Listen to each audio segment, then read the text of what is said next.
আইপিএলে ইতিহাস গড়লেন মুস্তাফিজুর রহমান। খেলবেন শাহরুখ খানের কলকাতা নাইট রাইডার্সের হয়ে। 12,37,00,000 টাকা অর্থের বিনিময়ে ইতিহাসের সবচেয়ে দামি বাংলাদেশের ক্রিকেটার হিসেবে এবার ইন্ডিয়া প্রিমিয়ার লিগ খেলবেন দ্য ফিচ। নিলামে তাকে নিয়ে রীতিমতো কারাকারি করে তিনটি শীর্ষ ফ্র্যাঞ্চাইজি। আইপিএলে ফিজের দল পাওয়া নিয়ে বাকিটা জানবো রিপোর্টে। আগেই নজরে ছিলেন মুস্তাফিজুর রহমান, এবার গড়লেন ইতিহাস। আইপিএল এর নিলামের টেবিলে তাকে নিয়ে রীতিমতো কারাকারি লাগিয়ে দিল তিন ফ্র্যাঞ্চাইজি। একের পর এক বিট চলল Kolkata Knight Riders, Chennai Super Kings এবং দিল্লি ক্যাপিটালসের মধ্যে। সেখান থেকে শাহরুখ খানের কলকাতা নাইট রাইডার্স তাকে নিয়ে নিল রেকর্ড দামে।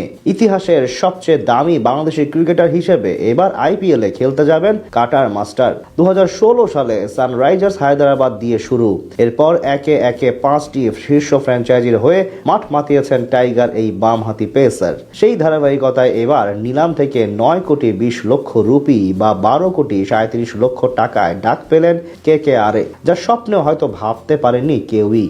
আইপিএল এর সবশেষ কয়েক আসরের নিয়মিত মুখ মুস্তাফিজুর রহমান। বল হাতে সেখানে বেশ উজ্জ্বল ছিলেন তিনি। তাছাড়া চলমান বছর অসাধারণ সময় কাটিয়েছেন সংক্ষিপ্ত ফরম্যাটে। তার কারণেই অধিকাংশ ম্যাচে জয় পেয়েছে বাংলাদেশ। এই বছর 20টি আন্তর্জাতিক টি-20 ম্যাচে 26 উইকেট শিকার করেছেন তিনি। তার চেয়ে বড় কথা, তার ওভার প্রতি রান খরচের হার ছিল কেবল 6.07, যা একজন পেস বোলারের জন্য অবিশ্বাস্য। গড় 18-র নিচে। এমন দুর্দান্ত পারফরমেন্স করেই আইপিএল এর দলগুলোকে বার্তা দিয়ে রেখেছিলেন মুস্তাফিজ। গত সিজনে মাত্র 3 ম্যাচের জন্য খেলেছিলেন দিল্লি ক্যাপিটালসের হয়ে। সেখানে নিজের জাত চিনিয়ে দিয়েছেন ভালোভাবে। উইকেট নেওয়ার পাশাপাশি ডেথ ওভারে ছিলেন কার্যকরী। আর তাই তো এবার আসরে চড়া দামে দল পেলেন কাটার মাস্টার।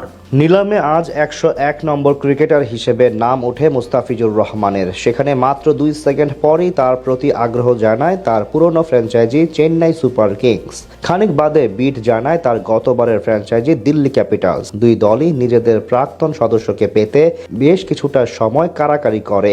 এর মাঝে তার দাম ছাড়িয়ে যায় 5 কোটি রুপি। সেখান থেকে পর্যাপ্ত অর্থ না থাকায় বিট দেওয়া বন্ধ করে দেয় দিল্লি ক্যাপিটালস, যার সুবাদে নতুন করে প্রতিযোগিতায় যোগ দেয় শাহরুখ খানের কলকাতা নাইট রাইডার্স। তাদের সাথে লড়াই জমে ওঠে সিএসকে এর। দুই ফ্র্যাঞ্চাইজি মিলে বেশ কিছুটা সময় মুস্তাফিজুর রহমানের জন্য একের পর এক বিড দিতে থাকেন। সেখান থেকে দাম পৌঁছে যায় 9,20,00,000 রুপি পর্যন্ত।